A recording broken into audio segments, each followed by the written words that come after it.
Welcome to round 3 of the Parenting Roundabout podcast for the week of December 5th. I'm Catherine Haleko, and I'm here with Nicole Eridix. Hello. And Terry Morrow. Hello. We're moms of teens and young adults, and when it comes to parenting, we've been there, done that, bought the t-shirt. But we're still waiting for that day when we'll reach the finish line and have no further need to lay down in a dark room with a wet rag over our eyes, worrying about something or other. Wednesday is complaint day here on Parenting Roundabout, and today we're complaining about bad habits. Ours, other people's, who's to say? They're all fodder for the podcast mill. I don't know what you're talking about. I have no bad habits. Do not ask my daughter that question. Well, it also already came up on Monday's episode.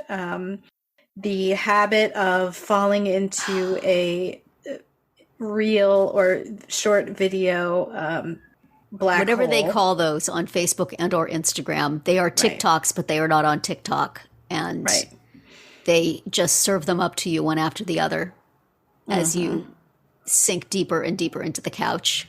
Right. And your mouth falls open. But that's not your habit. That's just something that is can getting happen to be a bad other habit. people. I am aware of it. I am trying not all that hard to give it up, but I've doing some things this Advent season that are going to involve fasting, and since I cannot actually fast from food because I have medication to take and stuff, I will be fasting from social media. No videos for me. It will be hard. I will do it. It will be hard. But yeah, I asked my daughter if I had any bad habits, and she said, "You have a bad habit of talking to me right when I'm leaving for work, and then I'm late because you don't shut up." So apparently I am not perfect. Though I so try to be. You were enlightened, were you? I pointed out that she always brings something up, like on the way out the door, that requires a response. And then when I respond at length, she's late for work. So if she would just go and not say, "By the way, I disagree with you about this thing. Bye." Wait. It's all her fault, apparently. It is her fault, yes. Her bad habit of starting a conversation with me when she knows how I get. So, as we talked on Monday about her being such a good conversationalist, it's good to know when not to start one also. Right. By the clock. That is a skill, perhaps, she has not developed, at least not with me. But, my first, as we were talking about this topic, my first proposal was disgusting things our family members do. And since Nicole and Catherine's family members don't do anything disgusting, we have broadened it out into bad habits. But the thing I was thinking of, and I have been told that this is not a habit, it just happens sometimes. And anyway, there's nothing you can do about it. And you're not going to talk about this on your podcast, are you? But I am. Here it comes. Literally, here it comes. We are not a particularly persnickety family. We're, pretty comfortable together. We have our burping contests around the family dinner table. We are not upset if somebody, breaks wind in the family domicile. We're okay with it. But I feel like flatulence has its time and place. And one place that is not for it is church. And lately, I am regret to inform y'all, my husband has been farting in church. And what is that? I have mentioned it, and he has said, well, when you gotta, when when it's gotta blow, it's gotta blow. And maybe it's a guy thing, because I have the power to clench and subdue the gusts. And I do that there. At home, not so much, but at church, I'm not even concerned about the smell, just the noise. Everybody can hear it, and they turn around and look, and I am humiliated, even though it wasn't me. Even though it wasn't you. So I'm just like It's not even discreetly clenching and praying should the time come. And he just kind of lifts a cheek and lets it rip. And I mentioned it to him, and he says, well, what are you supposed to do? If you got to do it, you got to do it. It's not a church, you don't. So I just don't know what to say to that. It's like, it seems so clear to me. It's like, we'll belch around the family table, but we don't do it at a restaurant. Am I out of line? Is it just a thing that just happens when it happens and everybody understands and says a little prayer hoping that they don't do that too, and then we move on with our lives? Or do you shut that down? Put up some sandbags. I don't care what you got to do. I feel like sometimes you can't. But you should make the effort. You should try. Right. There needs to be a prayer for this. Lord, please hold back the wind. Anyway, so I'm calling that a bad habit. He said it hasn't happened that much. It's happened lately, I think. It's happened more than it needs to. And also with just sort of a gusto that I don't approve of. But, my son is, I always used to call him a biohazard because he's going to sneeze when he's going to sneeze. He's going to cough when he's going to cough. He doesn't want to hear about you're in church or you're at a place where people are, terrified of the plague. You need to do that discreetly. He just does it. So if it was him, I would say, please don't do that in church, but I would understand. But such is not the case for, the adult head of the household. So, model good hygiene skills in public, will you please? Anyway, sorry, listeners. You can put the. If you fast forwarded through my discussion, you may now start listening again. You can safe. Resume. Oh dear. What about you guys? What are your habits or other people's habits? Surely there are some habits. We're perfect. Surely now that you've disclosed yours, we're done. Yeah, I come on, go. You guys got to embarrass your family members too, or else I'm in big trouble. Well, I mean, I don't know if this is a habit, but Nicole and I have talked about this before. Like, my husband has a compulsion to clean the dog dishes, but yet not clean anything else ever. Oh, my God. Super weirdly compulsive about the dog dishes. Every few days, oh my gosh, we have to wash these. Oh no, we haven't washed these. We have to wash them. And I'm like, it's fine. They're dogs. They eat dry kibble. It's fine. But yet go to the bathroom sink that he uses, and there's toothpaste in a 6-foot radius.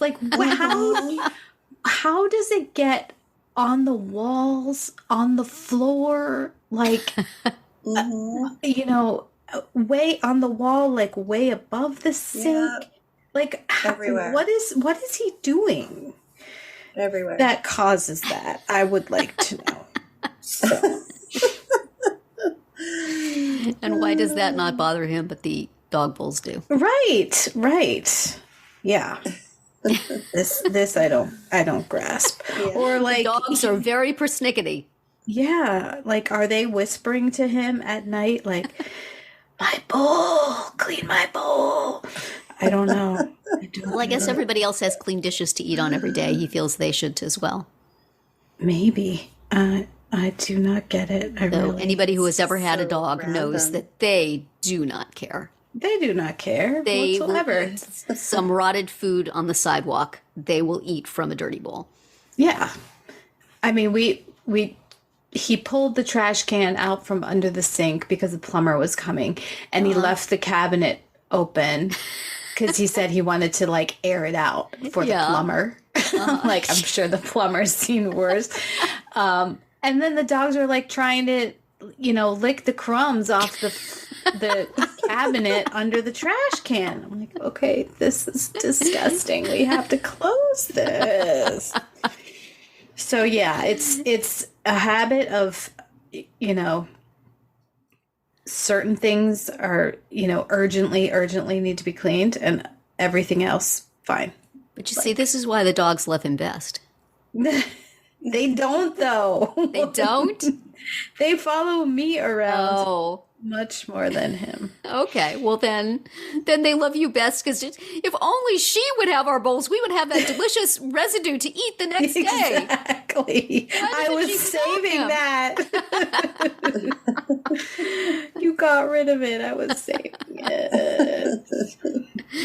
And speaking of that, I would say that a bad habit of the child that lives here currently is eating the food that I was about to eat. No.